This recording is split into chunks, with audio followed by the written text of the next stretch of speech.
Hi guys, welcome back to my channel, or welcome if it's the first time you're here. My name is Laura, I'm 26 years old and I recently quitted my job.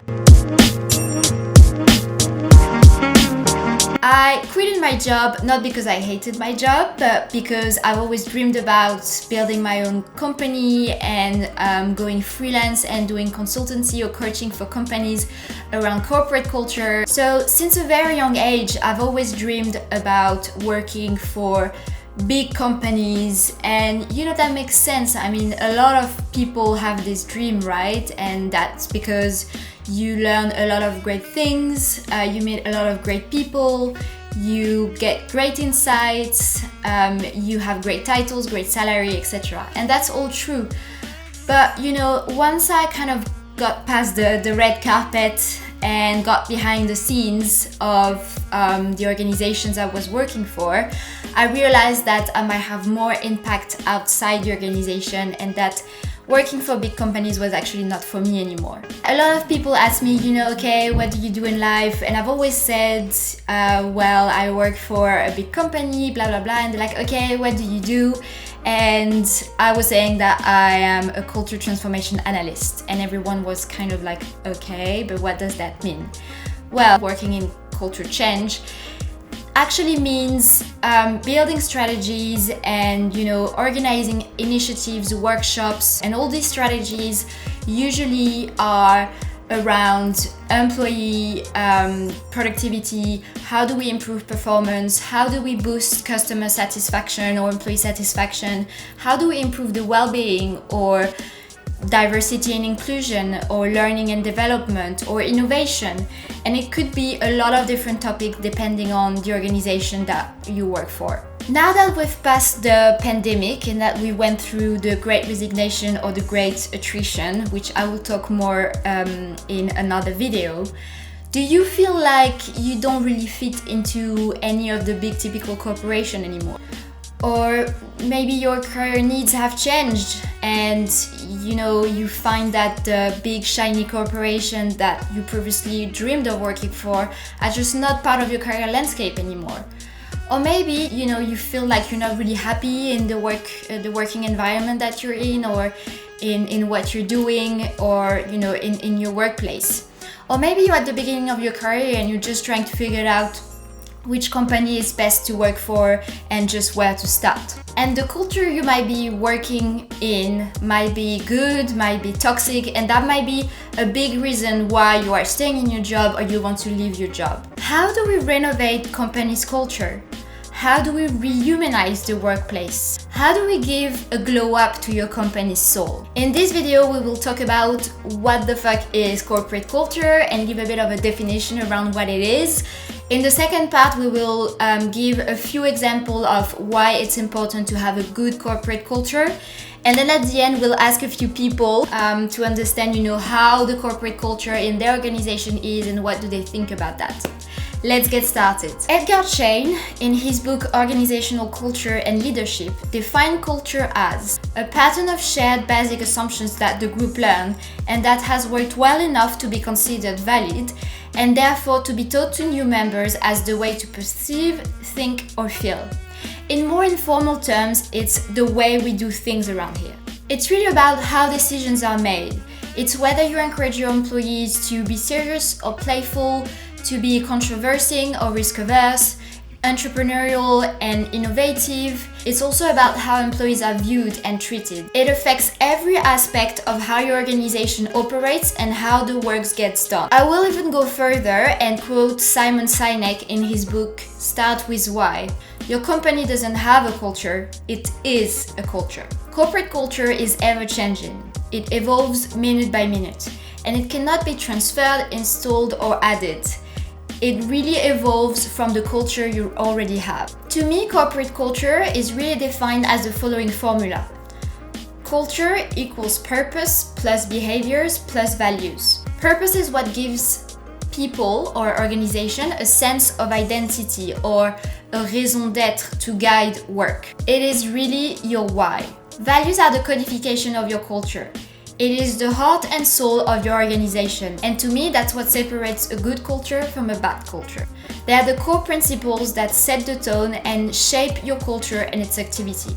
They also express how an organization will choose to achieve its objectives and how they interact with their employees, their customers, or their partners. When your what I call people ecosystem share values, it creates trust, and trust leads to higher level of collaboration, engagement, productivity, and performance. For the behaviors, Brené Brown, my all-time favorite researcher and author, and you're gonna hear a lot about her in my videos, so be prepared. She says that leaders always carry clarity of values, which means that they do not only profess their values, they actually practically practice them. And that's why behaviors needs to be defined, applied, and embedded to actively support your purpose and values.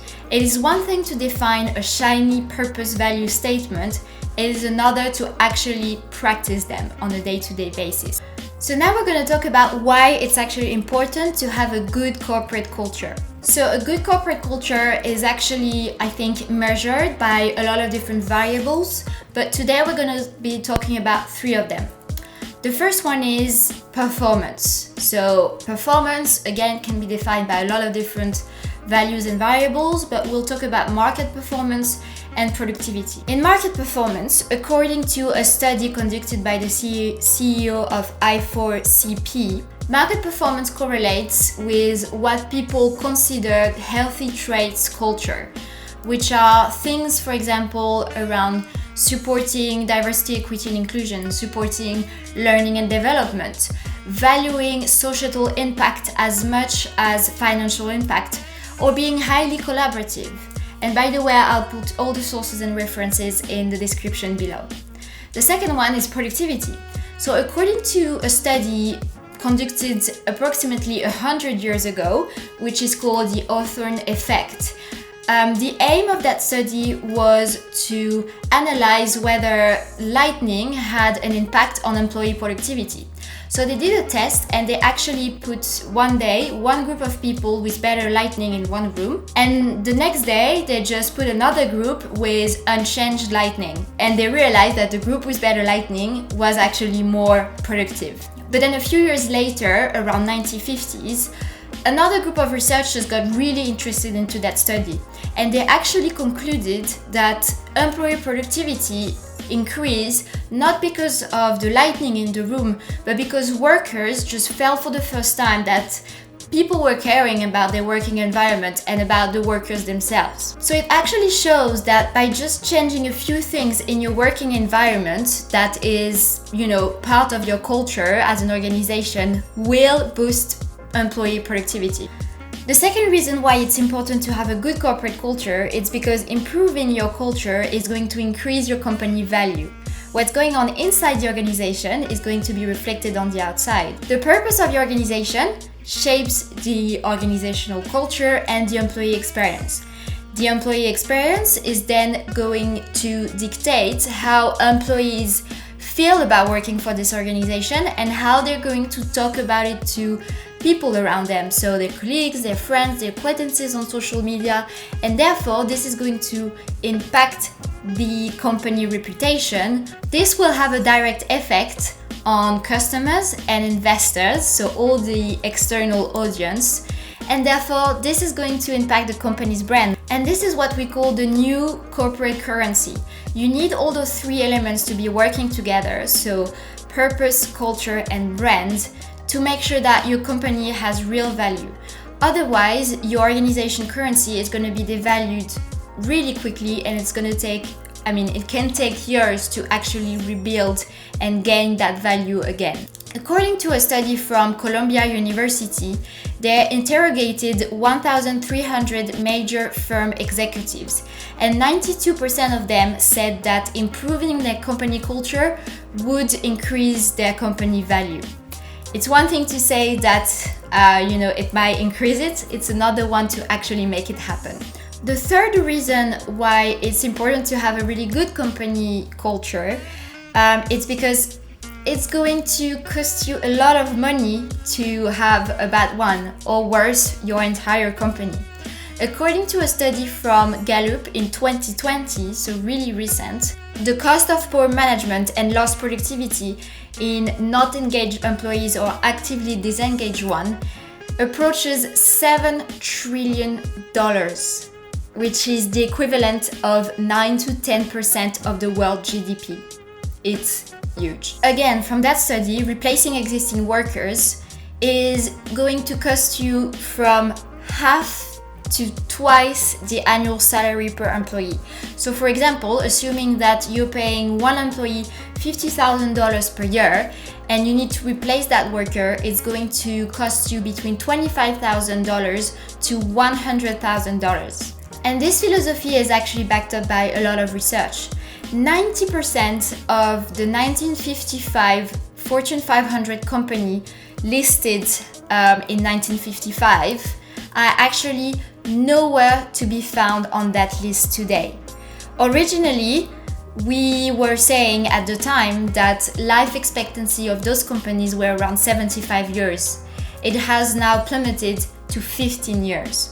Bref, you got it. Your company culture is actually really important for the prosperity, the value, the health and wealth of your company. And this will keep growing as millennials and Gen Z are entering the work market. If you don't want to change your company culture, well, you're gonna have to face a huge wave of employee activism coming in the next few years. Okay, well, now we're gonna go in the street, talk to a few people, ask them questions about their corporate culture and see what they think about it. Let's go.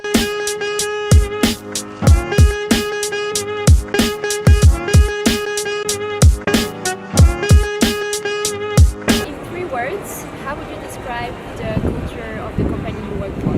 Empowerment. Warm. I would say competitive.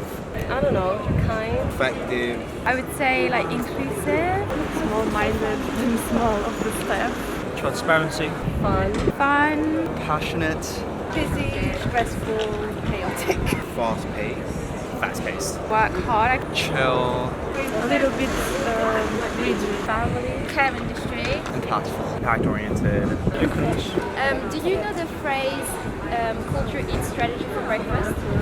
No. No. No, I don't. I think so, yeah.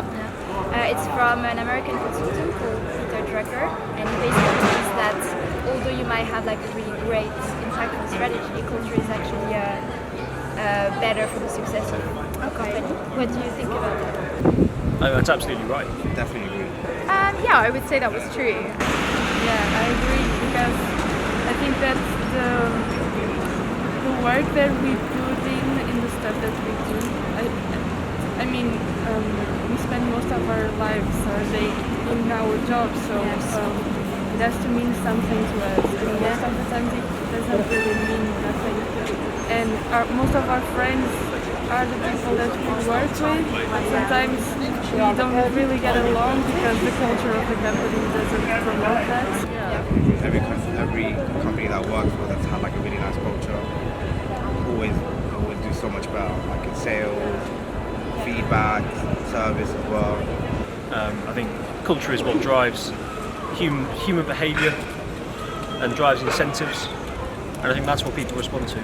I mean, yeah, I think it sounds totally true to me. I think the success of a company is dependent on like the people that work for it and whether or not people can like collaborate. So, yeah, I think I would agree with that. And I'd say like culture comes from the top, right? So this is very important. Yeah. You want to give back to the company if they treat you well. Yeah, I think, I'd say culture is a big thing. I've been working from home now for about a year, and because I haven't got that social interaction with colleagues who make it coffee, it does make a difference. You realise the environment you're working in is actually quite Important, right? Yeah. What would you say is your company's priority? Patient care. I mean, we're like a limited company, like making money. I think to make as much money as possible. Money? Yeah, probably confident as well. making sure we don't mess up. Okay, so beyond making money, why do you think your company exists? What's its purpose? We exist exist to Provide national healthcare. Make people's like day-to-day lives better, I guess. bring people together. I would say just the experience, because we both work in hospitality and we work in bars, and just giving people like a fun time, you know. We exist to come up with new technologies to keep the world a good place. My company tries to help other companies where they have gaps in their knowledge. Protect children. I think that's what gives people purpose. Oh, my company, they brought like craft beer into London, bring it into like the old-fashioned London into new London. Satisfaction of the owner. I don't know.